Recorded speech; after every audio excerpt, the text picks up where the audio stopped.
Me llamo Naya, tengo 33 años. Vivo en Zaragoza y trabajo como administradora en un centro médico privado, un trabajo normal, un ritmo habitual, rostros conocidos. Estoy casada contigo, un hombre bueno, tranquilo, técnico en reparación de electrodomésticos. Llevamos 8 años juntos, sin grandes altibajos, sin dramas. La rutina está establecida, todo en su lugar, una cuenta compartida, un préstamo para el coche, el café de la mañana y ese deseo de ver una serie antes de dormir, que casi siempre le gana al sueño. La vida parecía estar ajustada como un reloj, y ahí, tal vez, radicaba su fragilidad. En cierto momento, empecé a sentir que vivía por inercia, no porque algo estuviera mal, sino porque todo era demasiado correcto, demasiado predecible, y aún así,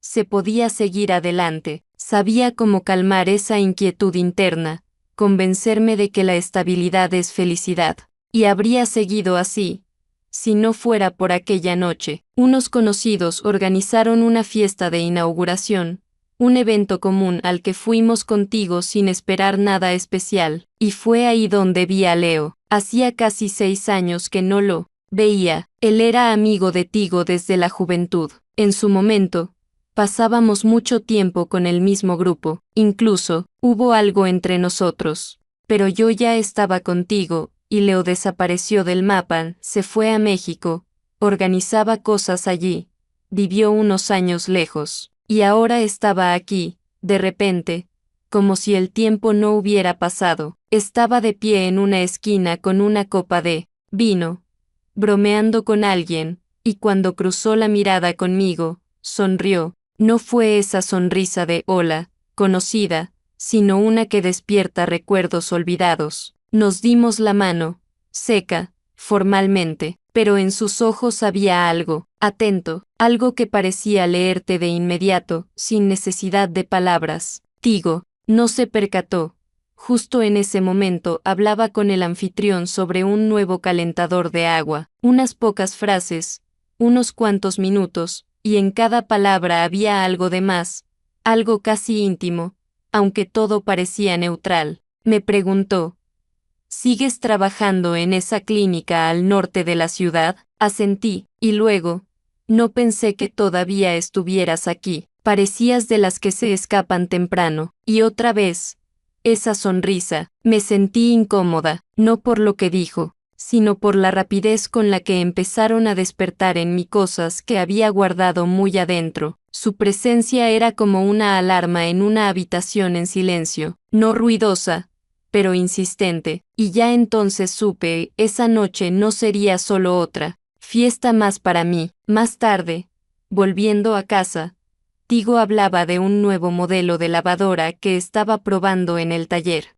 Yo lo escuchaba, pero mi atención flotaba lejos. Tenía en la cabeza ese breve momento con Leo, no por el contenido de la conversación, sino por la emoción que despertó, una tensión interna que no daba miedo, pero que me hacía sentir más viva. Me dormí tarde, no tenía nada concreto en la cabeza, solo una sensación. Algo se había movido, algo pequeño, pero inevitable, como una grieta en el cristal, todavía diminuta, pero ya el comienzo de otra cosa. Los días siguientes no se diferenciaban en nada de los anteriores. Iba al trabajo, respondía llamadas, agendaba pacientes, a veces llenaba formularios hasta entrada la noche. Todo parecía estar bajo control. Por las noches, cena contigo, ver las noticias o algún documental, durante el cual él comentaba detalles de vez en cuando y yo asentía,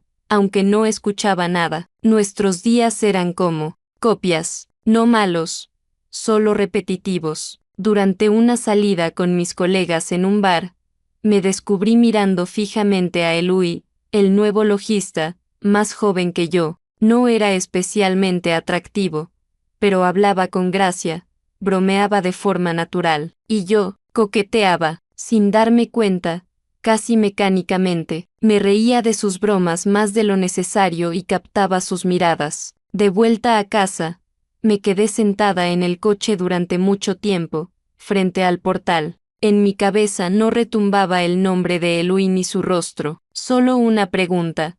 ¿Para qué? No por amor, no por el flirteo, solo para sentir algo, algo distinto, algo que, aunque fuera por un momento, rompiera la monotonía. No era una mujer enamorada, era una persona que llevaba demasiado tiempo convenciéndose de que le bastaba con lo que tenía. Tigo no tenía ninguna culpa. Era atento a su manera habitual, siempre preguntaba cómo me había ido el día, traía mi yogur favorito cuando iba al supermercado, se aseguraba de que el depósito del coche no se quedara sin gasolina, pero entre todo eso, vacío, no emocional, sino algo invisible. Ya no reíamos hasta las lágrimas, ya no discutíamos de manera significativa, ya no nos sorprendíamos el uno al otro, todo era plano. Un día, durante el almuerzo, navegaba por el teléfono y me topé por casualidad con el perfil de Leo, una foto suya,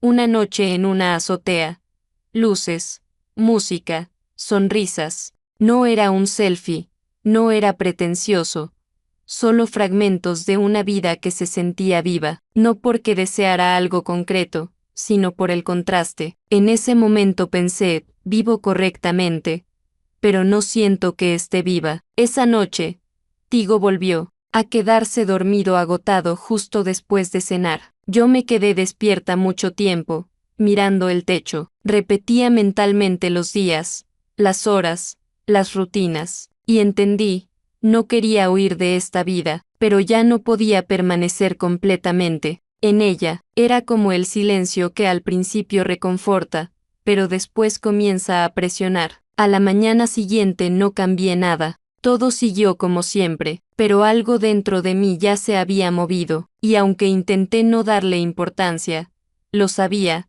la calma no siempre es seguridad, a veces, es solo una trampa suave. Ocurrió una semana después de aquella conversación interna que no me dejaba en paz. Fuimos contigo a una fiesta de inauguración de unos amigos suyos, viejos conocidos, una cocina ruidosa, música de una bocina Bluetooth y el olor a verduras asadas. No tenía ganas de ir, sinceramente, pero no tenía una razón de peso para rechazar, así que me puse un vestido sencillo, un maquillaje mínimo y me repetí que sería solo otra noche más. Apenas entramos, lo vi. Leo estaba junto a una estantería de libros, mostrándole algo a una chica de cabello corto y rosa. Reía, y tenía en la mano una copa de vino tinto. Apenas había cambiado, la misma voz ronca, la misma postura segura, movimientos sin apuro, pero había algo nuevo en él, o mejor dicho, más nítido, como si los años no lo hubieran quebrado, sino reunido. Nuestros ojos se encontraron, y vi en los suyos el mismo desafío tranquilo que recordaba del pasado, como si dijera, sé que no me has olvidado, yo tampoco. Se acercó más tarde, cuando quedamos cerca de la barra de la cocina esperando a que se desocupara el baño. Habló el primero, tranquilo, casi como si nada. ¿Cuántos años han pasado? 5, 6, algo así. Respondí, Zaragoza no ha cambiado, pero tú te ves distinta, tranquila, o cansada. Sonreí, sin saber si era un cumplido o una observación. Leo siempre veía un poco más de lo que una quería mostrar. ¿Y tú? ¿Estás de vuelta? Pregunté. Sí, regresé hace unos meses. Organizo eventos, conferencias, exposiciones, lo mismo de siempre, pero ahora en Europa. Asentí, sentía una tensión leve en el estómago, como la de un café demasiado caliente. No era emoción, más bien una inquietud que no podía llamar peligrosa, solo una presencia que cambia el curso de los pensamientos. Él no preguntó por Tigo, yo no pregunté por su vida en México. No hablamos del pasado, solo unas cuantas frases y el silencio entre ellas. Pero ese silencio estaba lleno, como si ambos recordáramos lo que nunca llegó a suceder. Cuando la noche llegaba a su fin, lo vi de reojo mirándome, no por mucho tiempo, solo con calma y seguridad, como alguien que no espera nada inmediato, pero sabe que algo ya ha comenzado. En el camino de regreso, Tigo estaba de buen humor. Hablaba de una nueva oportunidad en el taller, de que pensaba solicitar la licencia para trabajar de forma independiente. Yo asentía, fingía que escuchaba, pero en mi interior seguían girando las palabras de Leo, no porque tuvieran algo especial, sino porque, de repente, me sentí no solo como la mujer al lado de alguien, sino como una persona a la que alguien volvía a ver, de verdad. La semana siguiente, salía del centro médico después de haberme quedado trabajando hasta tarde, con la cabeza lejos de las filas de pacientes y los formularios llenos, cuando me encontré con Leo por casualidad. Estaba de pie frente a una cafetería al otro lado de la calle, apoyado contra la pared, con el teléfono en la mano, como si esperara a alguien o estuviera a punto de entrar. Al principio incluso pensé que lo había imaginado. Su aparición fue tan repentina y, al mismo tiempo, tan acorde con mi estado de ánimo. Me vio primero, saludó con la mano, y yo, sin tiempo para inventar una excusa o rechazar, me acerqué. Nos sentamos en una mesa pequeña junto a la ventana, pedimos café, y la conversación comenzó con cosas triviales, el clima, el tráfico, en el centro, lo difícil que es hoy en día encontrar un buen barista, pero bajo esa charla corriente había algo más, los dos lo sentíamos, aunque ninguno lo dijera en voz alta, sus frases llevaban un subtexto, y en cada gesto se notaba un interés real, uno que iba más allá de la cortesía, y lo más importante, el silencio entre las palabras no era incómodo, al contrario, daba una sensación de confianza, algo familiar, algo que hacía tiempo no sentía en mi vida actual. Intentaba hablar de forma contenida, responder con equilibrio, mantenerme dentro de los límites de una conversación educada entre viejos conocidos, pero cada vez que nuestras miradas se encontraban, me daba cuenta de que algo se apretaba dentro de mí, como si mi armadura habitual tuviera una fisura. Él hablaba como si cada palabra pasara a través de mí, no solo llegara a mis oídos. En cierto momento me miró a los ojos y dijo, «Sabes, tú nunca fuiste solamente de alguien, ni siquiera cuando parecía que todo ya estaba decidido». No respondí, solo bajé la mirada hacia la taza y fingí que removía el azúcar, aunque no había puesto ninguno, pero esa frase se quedó muy dentro de mí, como si él hubiera sacado algo que yo llevaba mucho tiempo escondiendo, y lo hubiera dejado frente a mí, sin pedir permiso. Cuando salimos de la cafetería, le dije que tenía que volver, y él solo asintió, no insistió, no se ofreció a acompañarme, solo me deseó una buena tarde y añadió, «Te ves como si estuvieras cansada, pero no físicamente, me gustaría que pudieras descansar». De verdad, caminé hacia el coche con la cabeza pesada, no por el café, ni por la charla, sino porque por primera vez en mucho tiempo, alguien no me preguntó si estaba bien, simplemente vio que no lo estaba. Esa noche no cambió nada por fuera, pero por dentro se sintió como un primer, aunque casi imperceptible desplazamiento del suelo, y ya sabía, no era solo un reencuentro con un viejo amigo, era el inicio de algo que me haría enfrentar preguntas que había evitado con esmero durante años. Unos días después de aquella conversación, me invitaron a una velada benéfica, un evento para socios del sector médico en el que debía representar nuestra clínica, dar un breve discurso sobre un programa para pacientes con enfermedades crónicas, entregar un certificado y posar para algunas fotos formales. El evento se realizaba en un antiguo teatro restaurado, de esos que aún conservan molduras en el techo, barandillas de madera y ese olor a tiempo que se acumula en los rincones de los pasillos. Me puse un vestido negro sobrio, recogí el cabello, y, desde el principio, me mentalicé,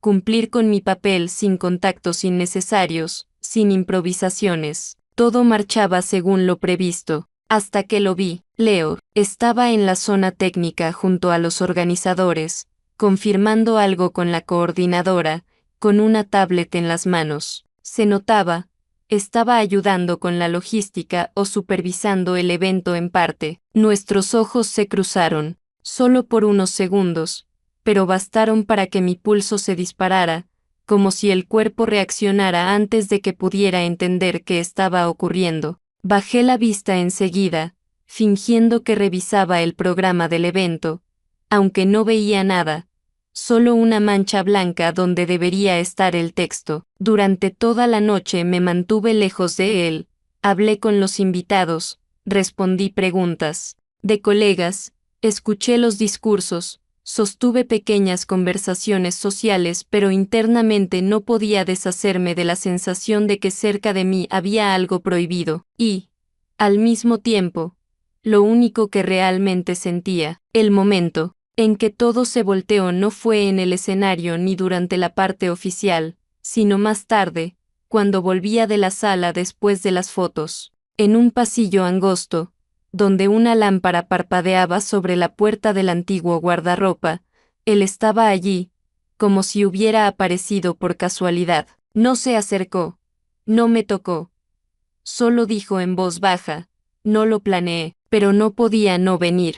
Sabiendo que estarías aquí, intenté responder algo apropiado, contenido, algo que encajara con el momento, pero no me salieron las palabras. Nos miramos en silencio, no mucho tiempo, no de forma dramática, solo lo suficiente para que en mi cabeza se derrumbaran todas las explicaciones racionales. Y entonces pasó lo que supuestamente no quería, pero ¿qué esperaba? Sus labios tocaron los míos sin aviso, sin movimientos innecesarios, sin prisa. Fue un beso breve, tan breve que podría haberse llamado un error, un impulso momentáneo, si no fuera por la manera en que mi cuerpo reaccionó, en silencio, con una exactitud dolorosa, con esa claridad que solo tiene alguien que durante mucho tiempo no se ha permitido sentir nada. Me alejé, enderecé los hombros, dije, esto no debería haber pasado. Él no respondió nada, y ese silencio me pareció más honesto que cualquier perdón o no era mi intención, porque,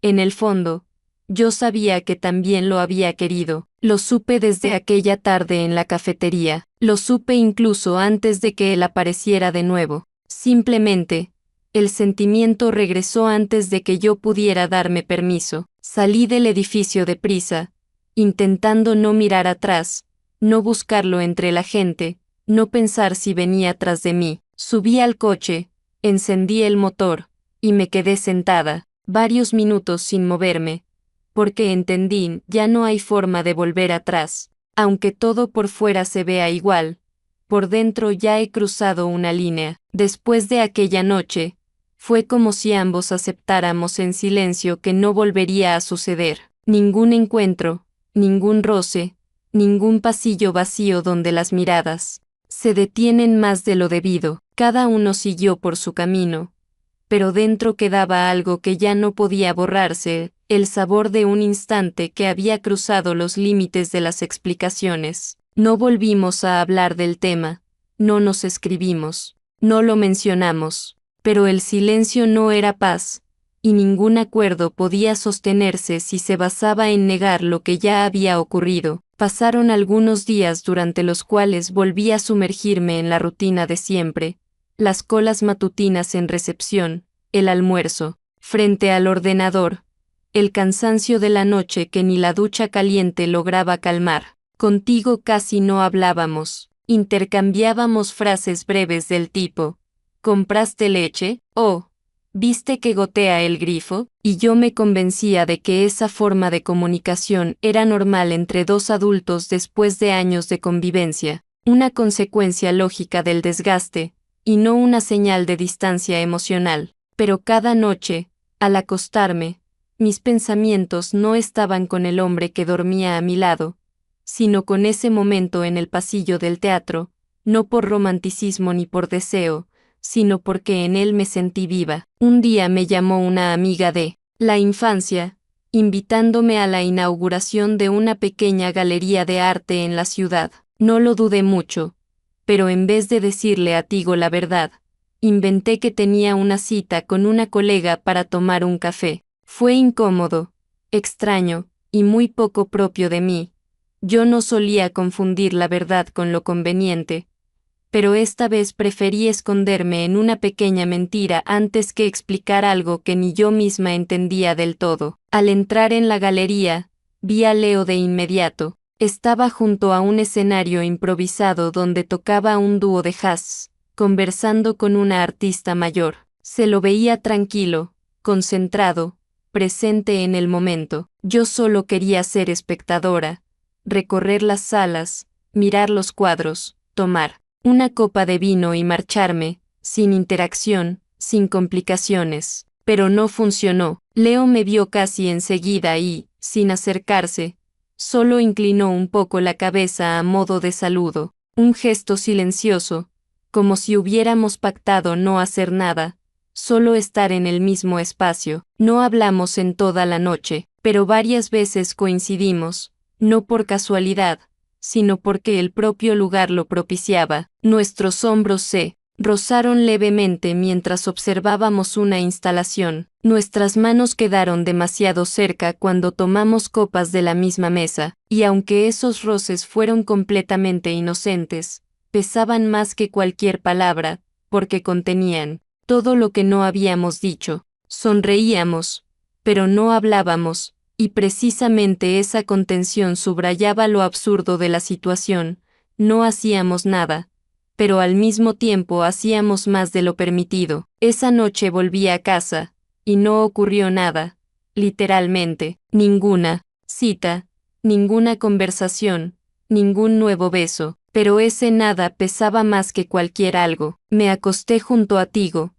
Escuché su respiración uniforme, sentí el calor de su hombro, pero por dentro no podía librarme de una sensación agobiante de vacío, el tipo de vacío que no nace cuando alguien te deja, sino cuando te pierdes a ti misma, aunque sigas viviendo como si todavía tuvieras el control. Los días pasaban uno tras otro, fundiéndose en una cadena de gestos conocidos y reacciones automáticas, donde cada movimiento estaba ensayado por años de vida compartida, y hasta las palabras comenzaban a sonar como un fondo que no requería respuesta. Tigo no hacía preguntas directas, no creaba escenas, no indagaba sobre mis planes, pero algo en su comportamiento cambió.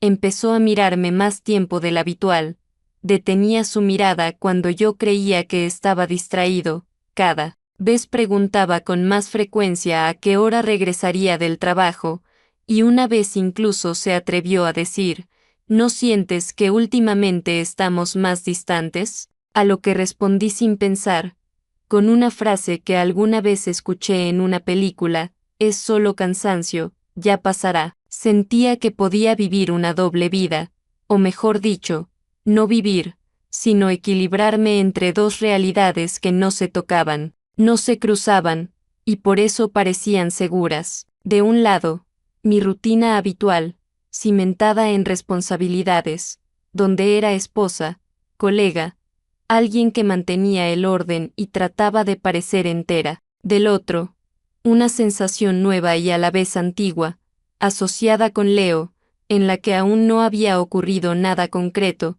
pero ya todo estaba demasiado profundo como para llamarlo casualidad. Cada vez que veía su nombre en la pantalla del teléfono, incluso si era un mensaje trivial como te vi hoy, tu sonrisa no era sincera, sentía que algo dentro de mí se tensaba, no por miedo a ser descubierta, sino porque alguien volvía a notar lo que yo misma llevaba años escondiendo. Leo nunca exigía, nunca presionaba, nunca imponía condiciones, pero su presencia silenciosa en mi vida se había convertido en un punto fijo de enfoque, y ya no lograba concentrarme en nada más, incluso cuando me esforzaba conscientemente en alejarme. Mentía con mayor frecuencia, a veces sin motivo real, como si el simple acto de inventar nuevas versiones de mí misma me diera una ilusión de control. Un día le dije a Tigo que me quedaría más tarde en el trabajo por un retraso en las consultas,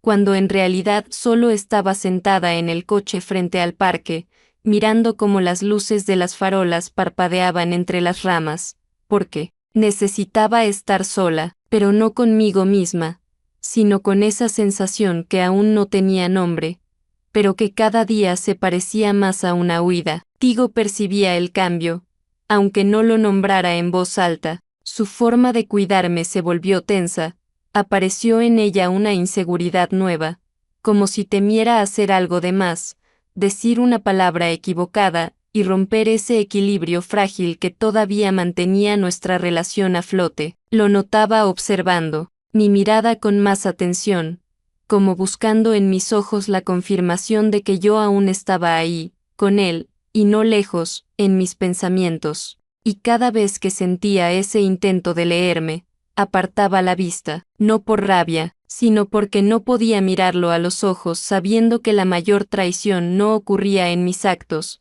sino en el silencio entre nosotros. Cada vez que nos sentábamos a cenar, intentaba mantener viva la conversación, contaba pequeñas cosas, hablaba de historias del trabajo, mencionaba alguna noticia, pero ningún tema duraba más de unos minutos, y en el aire flotaba un vacío que antes parecía normal, y ahora se volvía casi físico, pesado. Veía que Tigo estaba agotado, que deseaba claridad, que quería recuperar esa versión simple de nosotros que alguna vez tuvimos, pero yo ya no podía traerla de vuelta, porque vivía entre dos mundos, y ninguno de ellos me resultaba del todo propio. Pasaron unas semanas, y empecé a pensar que la situación se había estabilizado, que había logrado recuperar cierto equilibrio, construir una ilusión de control en la que cada parte de mi vida estaba cuidadosamente separada de la otra, sin posibilidad de que se cruzaran. Pero justo cuando creí que había aprendido a caminar entre líneas, la realidad se dio vuelta de la forma que menos esperaba. Durante un almuerzo en casa de los padres de Tigo, una reunión familiar por el cumpleaños de su sobrino, su hermana empezó a contar con entusiasmo sobre un nuevo proyecto comunitario en el que participaban, algo relacionado con iniciativas culturales en el centro de la ciudad, organización de eventos creativos, apoyo a artistas locales. La escuchaba sin demasiado interés, simplemente asentía con una ensalada en la mano, hasta que escuché un nombre conocido. Dijo, y lo mejor es que estamos trabajando con un chico súper bueno, Leo, acaba de volver de México, allá organizaba festivales, ahora lleva nuestras presentaciones. Es súper ordenado, muy atento, un crack. Me pareció que todas las demás palabras perdían sonido, como si alguien hubiera bajado el volumen del mundo, y solo quedara ese nombre, repitiéndose dentro de mí como una alarma que nadie más oía. Sonreí con cortesía, con la expresión de siempre, fingí que no pasaba nada y dije algo neutral. Quizá un qué bueno que tengan gente así en el equipo, aunque por dentro apenas contenía la ansiedad. Porque entendía, Leo ya no, era solo parte de mi historia oculta. Ahora había entrado en una zona donde su presencia se volvía peligrosa. El resto del día evitamos ese tema, y yo evité la mirada de Tigo, sin saber si en su cabeza ya se encendía alguna sospecha, si había notado cómo cambió mi postura, cómo de repente me volví más reservada, como si quisiera desaparecer en medio de una habitación llena de voces. Unos días después, encontré en mi bolso, entre la libreta y unos papeles del trabajo, una postal, una pequeña tarjeta con la imagen de un viejo cine, y dentro un mensaje breve, con su letra inconfundible: podemos fingir, pero por dentro ya todo está decidido. No sabía cuándo ni cómo la había puesto ahí, pero esa frase me atravesó, con un escalofrío, no por ser una amenaza o una confesión, sino porque era verdad.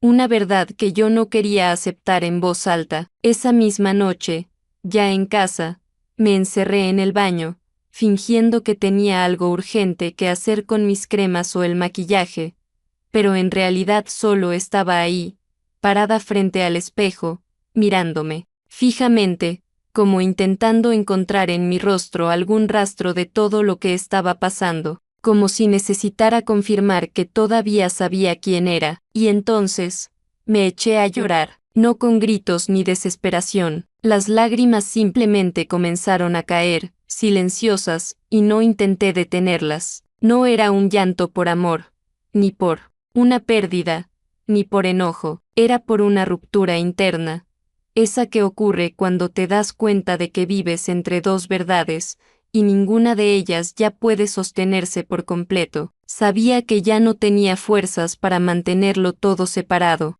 que las fronteras empezaban a borrarse, que ya no era posible esconderme detrás de frases correctas y excusas domésticas. Pero también sabía que decir la verdad significaba destruirlo todo, y por eso callaba, como siempre, solo que ahora con más peso, más espesor, más dolor. La noche comenzó como tantas otras, sin el más mínimo indicio de desastre. Hablamos de si debíamos cambiar el filtro del lavavajillas.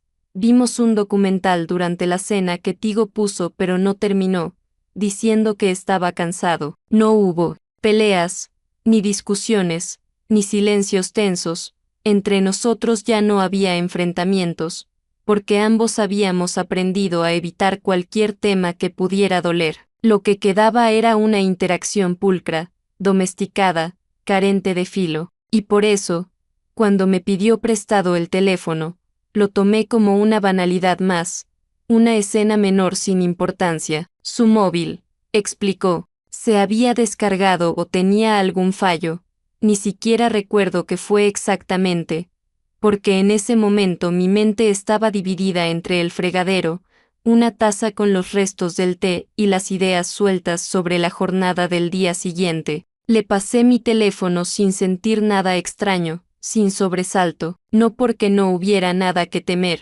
sino porque lo había olvidado. Había olvidado que, unos días antes, no borré un mensaje. Había olvidado que me permití, una vez más, una debilidad, no un hecho concreto, sino una emoción, que se escapó en un par de líneas escritas por la noche, en ese momento en que una desea no sentirse completamente sola, aunque eso contradiga todo lo que intenta sostener. Vi cómo sostenía el teléfono en la mano, cómo miraba la pantalla un poco más de lo necesario, cómo sus dedos se quedaban quietos al leer. El aire se volvió más espeso, más denso, difícil de respirar, aunque la ventana estuviera abierta. Intenté decir algo, preguntar si todo estaba bien, cambiar el tema con una broma, pero su mirada me detuvo. No estaba enojado, no estaba dolido, estaba vacío, y esa falta de emoción fue lo más aterrador, porque no significaba un arrebato, sino una conclusión. Algo se había roto, pero no en ese instante, mucho antes, solo que ahora, por fin, había llegado el silencio que sigue a la última palabra. No dijo nada, simplemente dejó el teléfono sobre la mesa, se dio la vuelta y se fue, sin escándalos, sin portazos, sin acusaciones. En ese gesto, irse sin una palabra había más herida que en cualquier grito. Me quedé parada en la cocina, sin saber qué hacer. Una parte de mí todavía pensaba que regresaría, que solo necesitaba espacio, que me diría que necesitaba pensar. Pasó una hora, luego otra, y fue recién después de la tercera que entendí, no volvería tan fácilmente. No lo llamé, no le escribí, no inventé justificaciones, porque en el fondo sabía que no había nada que explicar,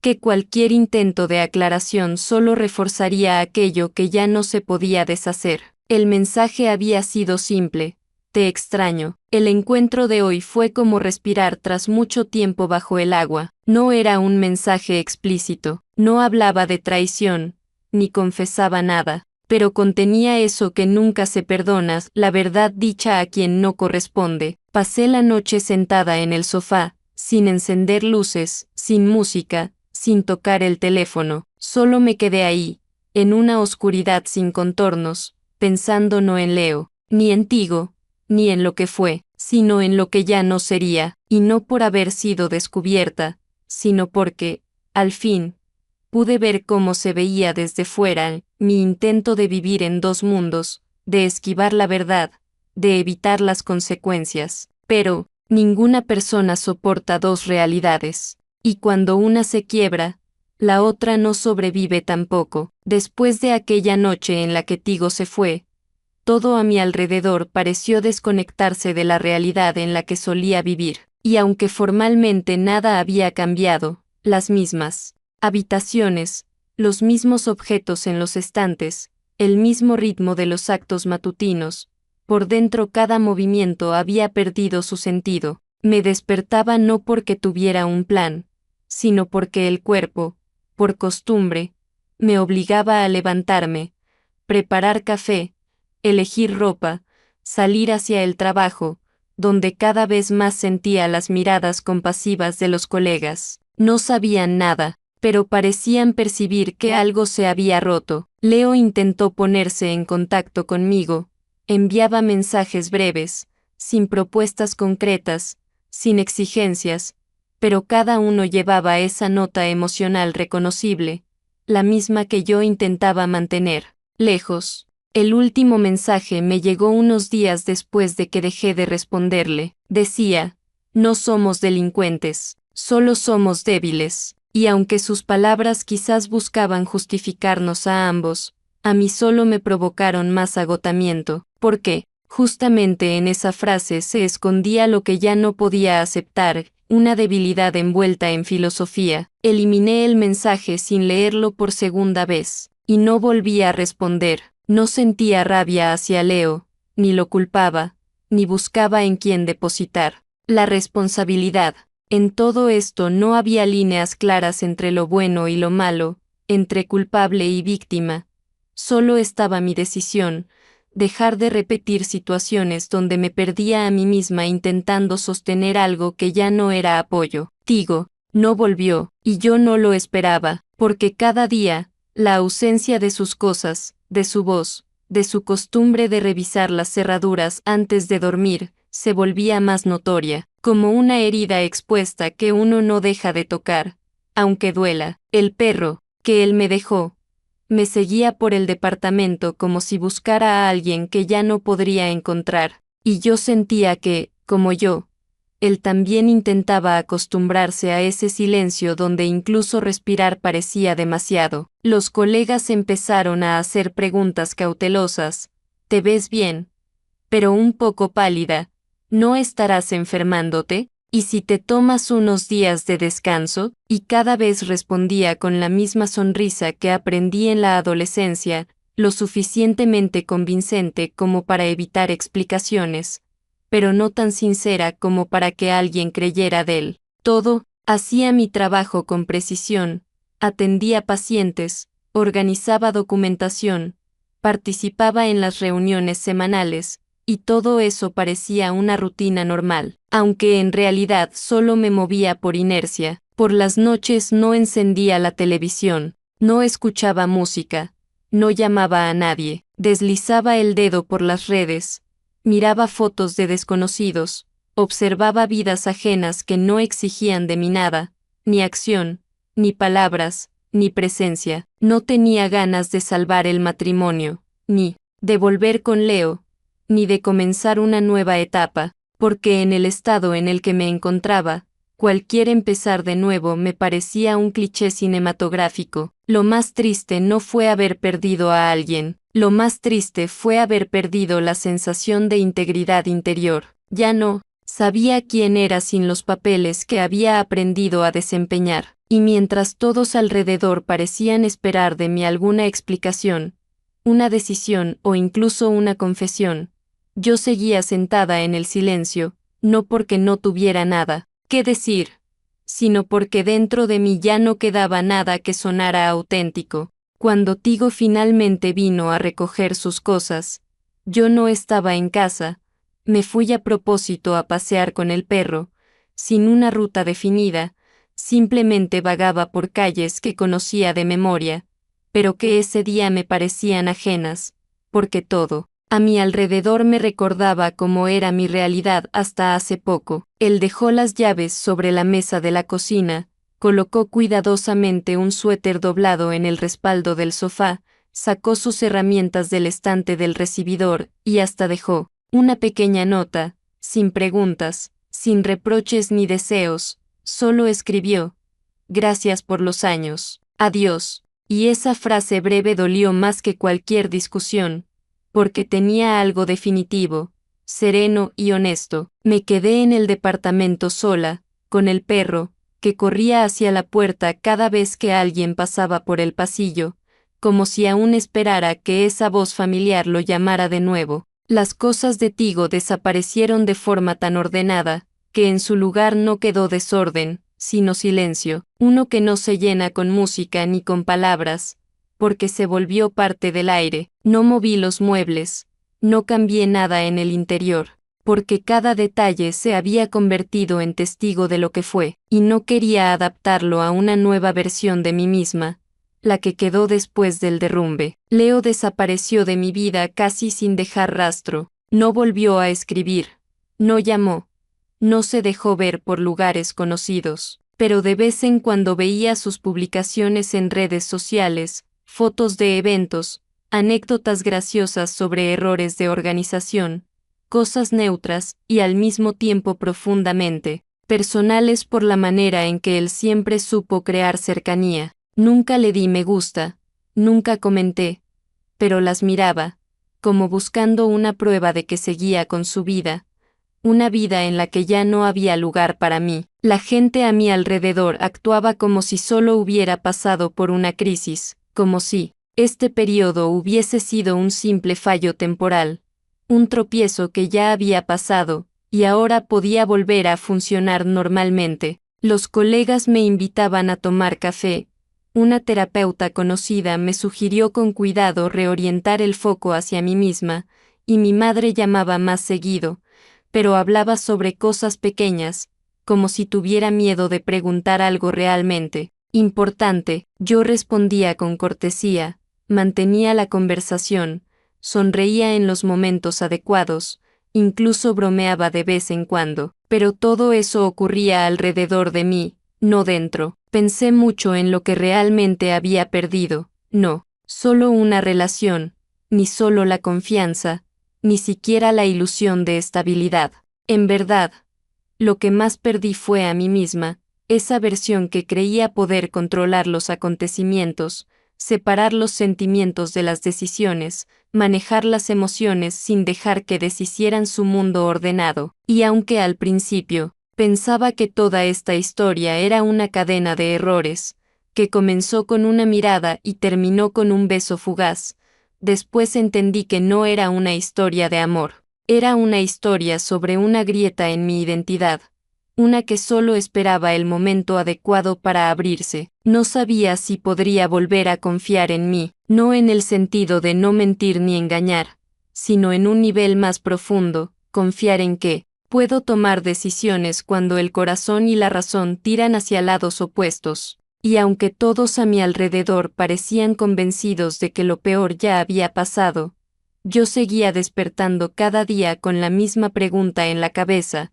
¿quién soy ahora que rompí mi propia estructura eligiendo no a alguien, sino un impulso interior que resultó ser más fuerte que todos mis debería y no se puede? Seguía viviendo, sin dramatismos, sin grandes conclusiones, porque las verdaderas transformaciones no parecen películas, ocurren en mañanas sencillas, en noches vacías, en cómo dejas de esperar una llamada que antes te parecía salvación, y en cómo comienzas a aceptarte sin perfección, sin certeza, sin fuerza constante. Solo tú, Naya, la que quedó.